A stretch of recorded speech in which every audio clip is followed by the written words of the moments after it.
Droga, riciclaggio e fatture false, maxiretata della direzione investigativa antimafia a Padova, 16 persone arrestate, sequestro di beni per quasi 1 milione di euro.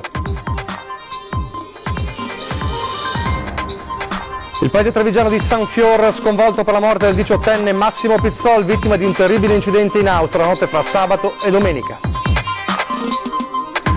Scivola sul ghiaccio e precipita per 20 metri, un'altra tragedia in montagna nel Bellunese, a perdere la vita un 35enne di Piove di Sacco, era un esponente indipendentista dell'esercito veneto. Alla Spezia, altra vittima veneta, un trevigiano. Parlamentari del Movimento 5 Stelle, 28 veneti in corsa per Camera e Senato, dai nomi noti come il deputato D'Inca e l'ex sindaco di Mira Maniero agli esponenti dei meetup locali. Fiamme nella notte in una dimora nobiliare di Dorsoduro a Venezia, 3 persone intossicate, i vigili del fuoco spengono il rogo prima che sia troppo tardi. Il caso dello scontrino a 1.100 euro pagato da turisti giapponesi per un pranzo a San Marco, il sindaco Brugnaro dice verificheremo questa vicenda e se sarà confermata ci saranno provvedimenti. Sport, basket, sgambetto dell'ultima in classifica, la Reyer cade contro Varese e fallisce l'aggancio alla vetta. Telespettatori di Antena 3, buongiorno, ben ritrovati, la prima edizione dei nostri telegiornali e subito andiamo a Padova perché il nostro Federico Fusetti ci aggiorna su questa importante operazione della direzione investigativa antimafia che ha sgominato una rete dedita al riciclaggio e al traffico di droga. Ci sono 16 persone arrestate, anche dei nomi eccellenti tra persone in carcere, in custodia cautelare e ai domiciliari, e c'è un sequestro di beni di quasi 1 milione di euro. Federico, a te. Sì, buongiorno Nicola, buongiorno ai telespettatori. Operazione all'alba della direzione investigativa antimafia di Padova che ha visto protagoniste in pratica tutte le province del Veneto, ma non solo, perché l'operazione ha riguardato anche altre regioni, la Lombardia, ovviamente la Calabria da cui è partita tutta l'operazione, e anche Bologna. Sono 16 le ordinanze di custodia cautelare, alcuni erano già in carcere, alcuni ci sono finiti, altri sono ai domiciliari, e le accuse da parte della Procura di Padova sono quelle di associazione a delinquere finalizzata all'emissione di fatture per operazioni inesistenti e poi riciclaggio di denaro e traffico di sostanze stupefacenti. Una operazione partita addirittura con le indagini ben 2 anni fa e che ha portato poi questa mattina agli arresti. 2 le note da segnalare, una che agli arresti domiciliari è finito anche il direttore di una agenzia della Banca Popolare di Vicenza della provincia di Padova per aver favorito, questo almeno secondo l'accusa, diciamo, le operazioni irregolari da un punto di vista economico di un altro degli arrestati, e poi anche che non è detto esplicitamente dagli investigatori, ma insomma il sospetto è che ci fosse in atto un tentativo da parte dell''ndrangheta calabrese di infiltrarsi anche in Veneto attraverso operazioni ovviamente illecite. Ulteriori sviluppi e ulteriori informazioni nelle prossime edizioni del TG. Nicola, a voi la linea. Grazie a Federico Fusetti, la cronaca ci porta adesso nel Trevigiano, siamo a San Fiore ed è un paese letteralmente sconvolto per la perdita di una giovanissima vita, un 18enne, un tragico schianto la notte tra sabato e domenica. Se n'è andato per sempre, il suo sorriso, la tenacia, la forza che usava anche per trascinare gli altri, si sono spenti per sempre alle 4:30 di domenica lungo la Pontebana, a pochissimi chilometri da casa. Una realtà dura, se non impossibile da accettare per familiari e amici di Massimo Pizzol, 18 anni compiuti a giugno, morto in un terribile scontro frontale. Il ragazzo insieme ad un amico, suo coetaneo, sta rientrando a casa dopo aver trascorso la serata in un locale di San Vendemiano. Sono circa le 4:30 quando all'improvviso, per cause che sono tuttora al vaglio delle forze dell'ordine, l'auto con a bordo i 2 diciottenni invade la corsia opposta. In quel momento sta sopraggiungendo un'altra vettura, l'impatto tra i 2 mezzi violentissimo. Per Massimo, che secondo quanto ricostruito sembra non indossasse le cinture, lo scontro gli è fatale. Nonostante il tempestivo intervento dei sanitari del SUEM e i tentativi per rianimarlo, per il 18enne purtroppo non c'è nulla da fare. Ferito gravemente l'amico che viaggiava con lui e il conducente dell'altra auto, entrambi trasportati in ospedale. La scomparsa di Massimo ha travolto l'intera comunità di San Fior, dove il ragazzo e la famiglia sono molto conosciuti. Uno shock difficile da superare anche per i suoi amici che avevano trascorso con lui la serata, che lo avevano salutato promettendosi di rivedersi presto, senza sapere che quella sarebbe stata l'ultima volta. Un altro incidente, stavolta nella bassa padovana, fortunatamente il bilancio è meno grave. Grave incidente stradale domenica mattina lungo la strada provinciale 4 ad Arzerello di Piove di Sacco. I vigili del fuoco sono intervenuti per soccorrere un automobilista che si era rovesciato con la vettura dentro il fossato dopo aver perso il controllo del mezzo. L'uomo, rimasto ferito, è stato aiutato ad uscire da alcuni passanti che hanno chiamato i soccorsi. I vigili del fuoco hanno messo in sicurezza il mezzo, mentre l'uomo è stato curato dai medici del 118 e portato in ospedale. Sul posto per i rilievi la polizia locale.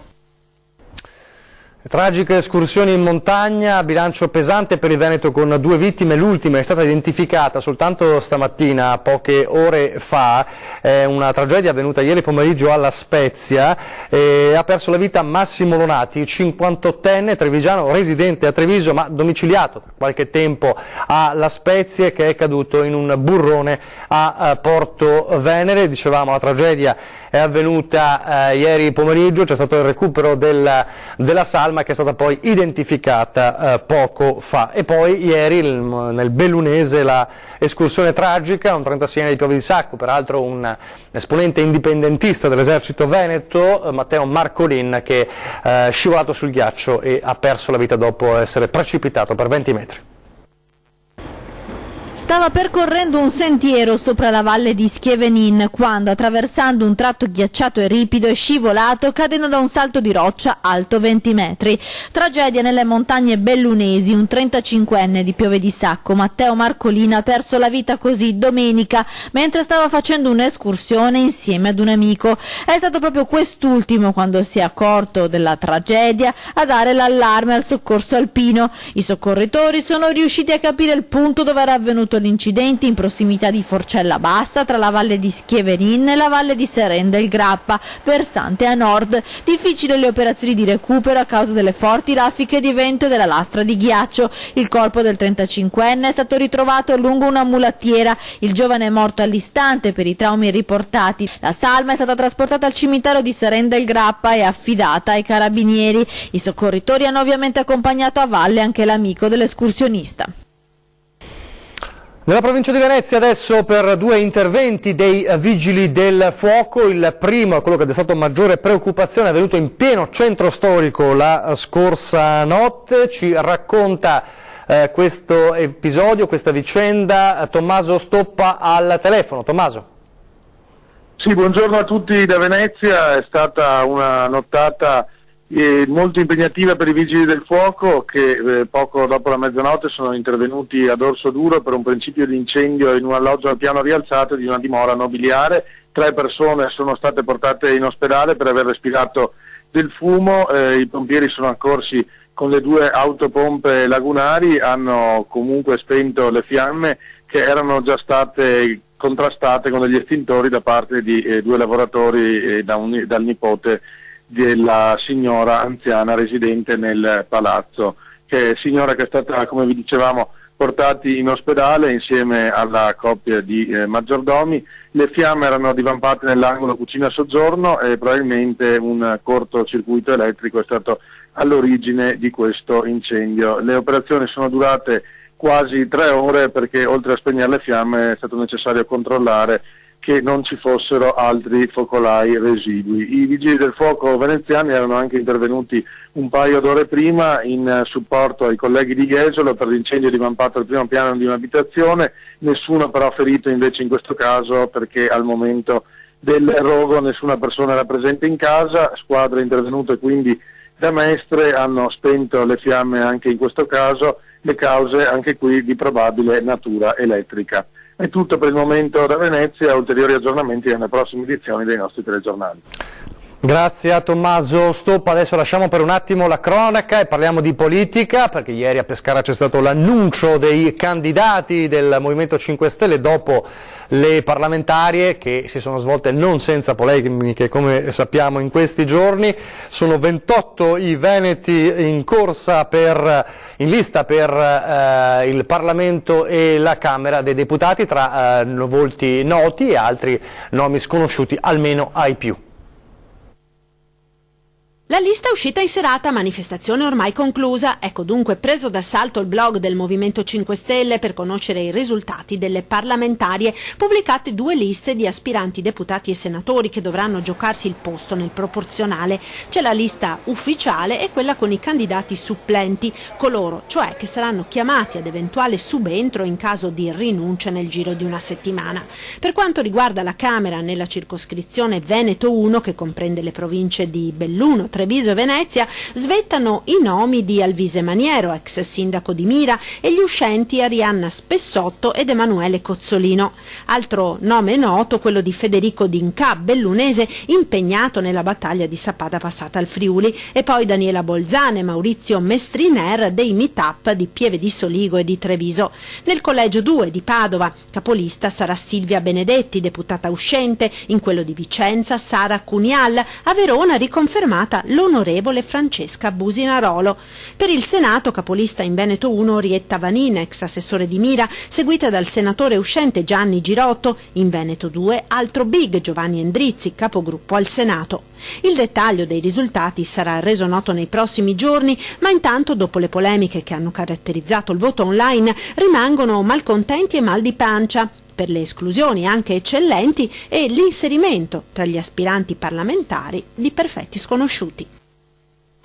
E a proposito di Parlamento, a proposito di elezioni, c'è la denuncia da parte delle associazioni dei disabili che dicono proprio ai candidati al Parlamento in generale: la disabilità è stata dimenticata dai vostri programmi elettorali. Lo sentiamo il loro appello.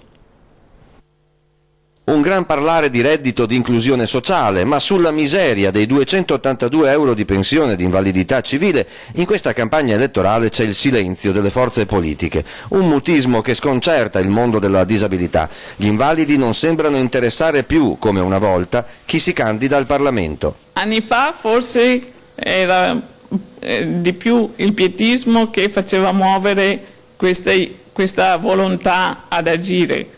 Adesso mi sembra che anche il pietismo sia andato via e quindi siamo rimasti abbandonati a noi stessi. Se fanno fatica le famiglie, figuriamoci chi vive con una disabilità totale, magari da solo e con il bisogno di assistenza per poter fare le cose base di tutti i giorni: lavarsi, vestirsi, mangiare, spostarsi. Dall'INPS noi riceviamo 800 euro al mese, che io mi ricordi è sempre la stessa da un sacco di anni, più o meno è sempre quella. Che la disabilità non interessi più i programmi dei candidati al Parlamento lo dicono i disabili e la FISH, la Federazione Italiana Superamento Handicap, che ricorda agli aspiranti parlamentari l'urgenza di rifinanziare il fondo per la non autosufficienza, fondo che viene girato alle regioni che lo usano per rimborsare ai disabili le spese per l'assistenza. Ogni anno dovrebbe essere aumentato questo fondo. Le persone che hanno delle patologie gravi e progressive, ogni anno che passa le condizioni peggiorano e quindi l'assistenza deve essere aumentata.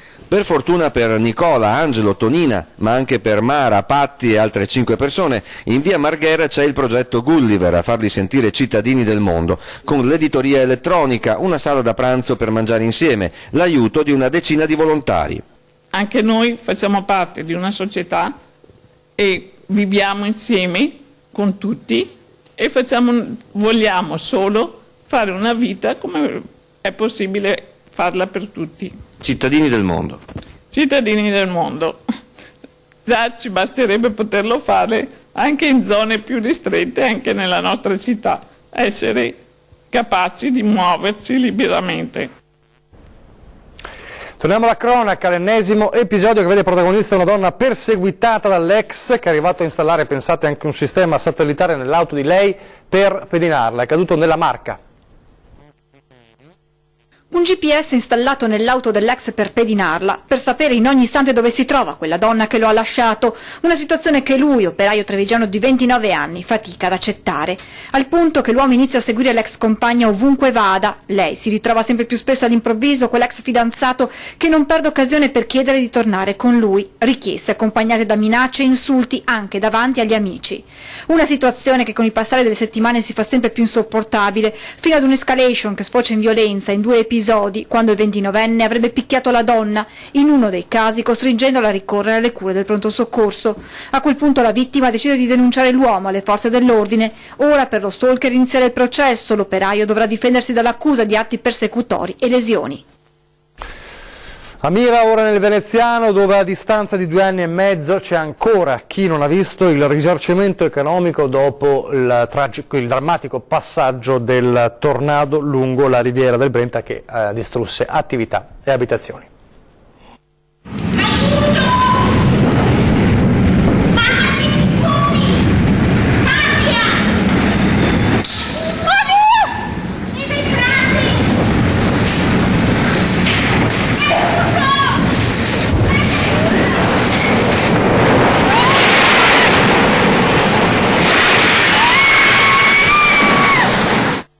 Sarà impossibile dimenticare quell'8 luglio 2015 quando il tornado colpì con violenza la riviera del Brenta.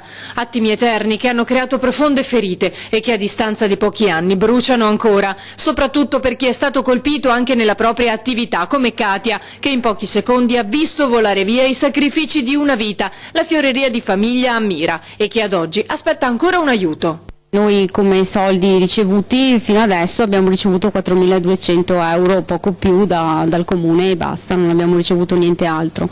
Ci avevano promesso altri 15.500 euro che però stanno avendo difficoltà a darceli perché noi non abbiamo fatture di ricostruzione per tutto l'intero ammontare del nostro danno, che è di 1,5 milioni di euro. Come è successo per molte delle persone che hanno subito danni, a creare maggiori difficoltà ancora una volta la burocrazia. Il Comune vuole tutte le fatture di ricostruzione per l'ammontare del danno che io ho avuto e tutte pagate. Io comunque non sono riuscita a riparare tutto il mio danno perché ho riparato lo stabile, ho ricominciato a prendere un po' di materiale che ho perso, ma ricostituire tutti i 40.000 metri di vivaio che sono stati distrutti io non ho la possibilità. Sembra proprio una presa in giro. Poi la regione per noi, per le aziende, è stata completamente assente. C'è lo Stato che ci ha promesso comunque l'80% dell'importo delle fatture che noi riusciamo a portare, sempre pagate, però alla fine per il momento non abbiamo ancora visto una lira. La vita però va avanti e ogni giorno è sempre più difficile nonostante il vivaio sia stato rimesso in piedi. E ci siamo fatti un mutuo nuovo, abbiamo 1.300 euro al mese da pagare per 20 anni e stiamo facendo anche tanta fatica a pagare la rata mensile sinceramente. E facciamo fatica ad andare avanti. Con questo lavoro dobbiamo pagare le bollette, dobbiamo pagarci da mangiare. Katia lancia un appello, l'ennesimo. Quantomeno che le istituzioni si facciano avanti, si facciano sentire, ci diano una mano, alla fine insomma credo che ne abbiamo il diritto anche noi. Adesso la pubblicità, torniamo fra pochissimo.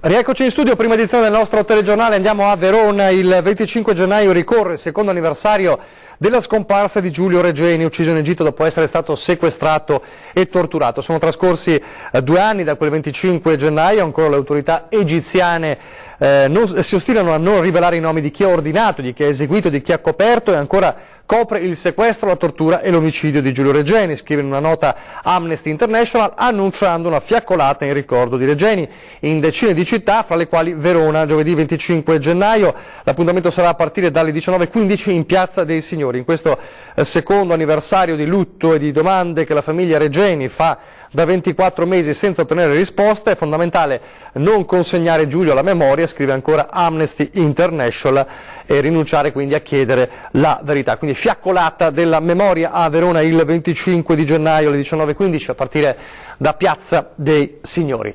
E adesso a Venezia, perché sta facendo il giro d'Italia questa ennesima, e non solo, questo ennesimo caso di uno scontrino davvero inquietante, un scontrino pazzo in centro storico a Venezia.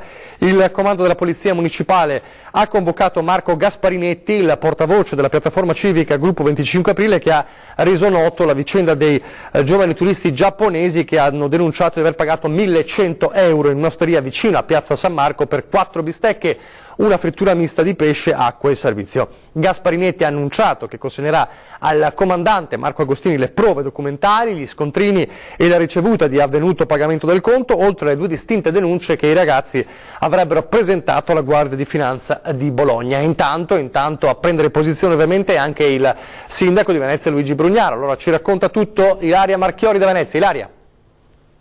Buongiorno da Venezia, non si spegne l'eco del maxi conto che è stato ricevuto da 4 turisti giapponesi studenti universitari a Bologna in un'osteria veneziana poco lontana da Piazza San Marco. Per 4 bistecche e una frittura di pesce hanno pagato 1.100 euro, aveva denunciato Marco Gasparinetti, che è il portavoce della piattaforma civica Gruppo 25 Aprile. Anzi, si legge ancora, il giorno seguente la cifra cambia, si tratta di 1.145 euro. Questa è una vicenda che ovviamente, in attesa di capire se effettivamente i malcapitati abbiano presentato formale denuncia in questura a Bologna, ha indotto comunque il sindaco Brugnaro ad intervenire sulla questione, dal momento che tra l'altro non è nemmeno la prima volta che se ne parla. Nei prossimi giorni verificheremo bene questo episodio, ci faremo inviare la copia della denuncia, se è stata effettivamente presentata, ha scritto il primo cittadino su Twitter, e se sarà confermato questo episodio faremo tutto il possibile per punire i responsabili. Noi siamo per la giustizia sempre.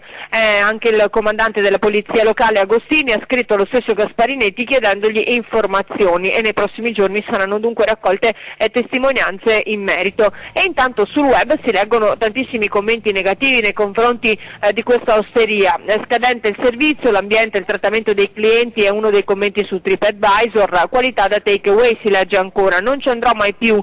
In pratica l'83% dei commenti riguardanti il locale sono categorizzati come pessimo, dunque non resta che attendere tutte le verifiche e capire se in questo caso anche l'amministrazione deciderà di intervenire. Da Venezia è tutto, restituisco la linea allo studio.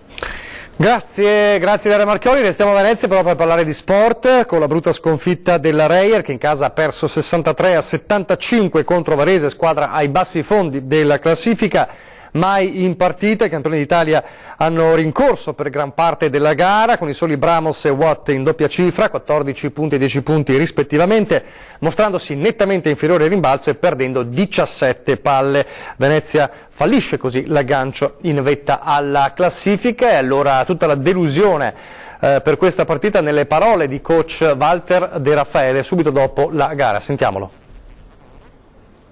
Abbiamo giocato una partita completamente svuotati di energia fisica e mentale.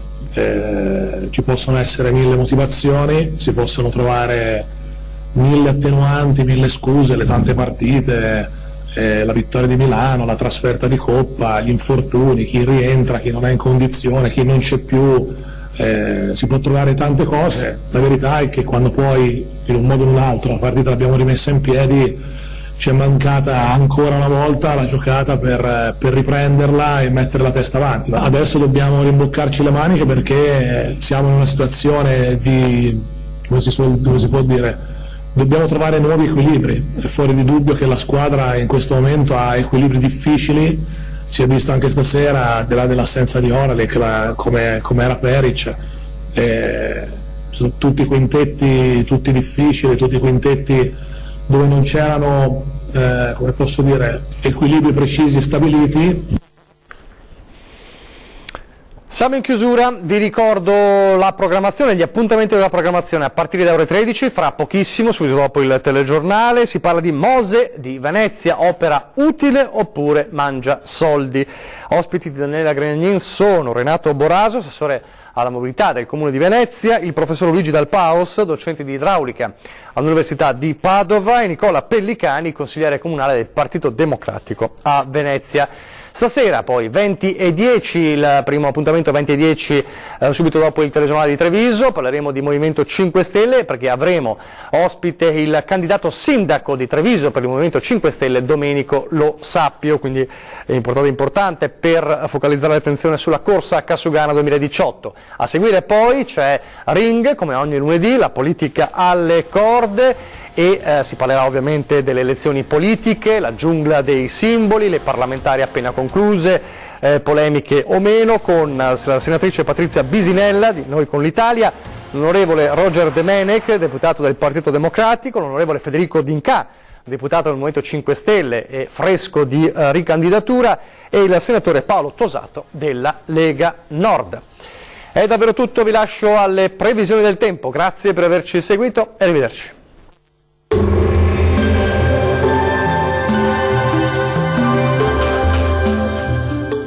Termoidraulica Susin. Se compri una caldaia, in omaggio il condizionatore. Termoidraulica Susin a 0 branco.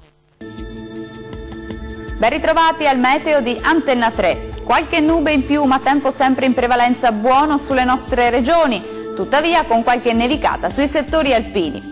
Nel dettaglio, sul Veneto il cielo sarà irregolarmente nuvoloso e a tratti anche coperto, specie nella prima parte della giornata, ma senza fenomeni associati. Più sole col passare delle ore, con cielo al massimo poco nuvoloso, deboli nevicate possibili sui settori alpini.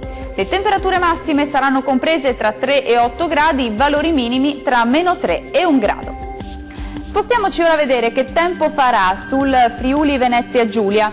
Anche qui prevalenza di sole, il cielo si presenterà poco o parzialmente nuvoloso, ma con locali addensamenti e anche con qualche nevicata sui settori alpini di confine, anche a bassa quota.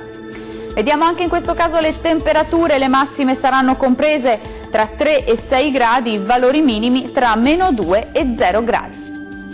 Concludiamo infine con uno sguardo alla situazione del Trentino Alto Adige. Ampie schiarite soleggiate sulla nostra regione, ma potrebbero verificarsi deboli nevicate anche a bassa quota sui settori alpini di confine, ma possibili fin sul Trentino, specie in mattinata. Temperature massime tra 2 e 6 gradi, minime tra -6 e 1 grado.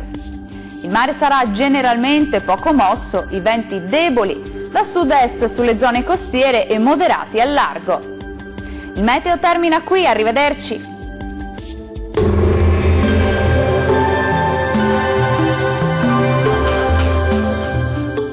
Termoidraulica Susin. Se compri una caldaia, in omaggio il condizionatore. Termoidraulica Susin a 0 branco.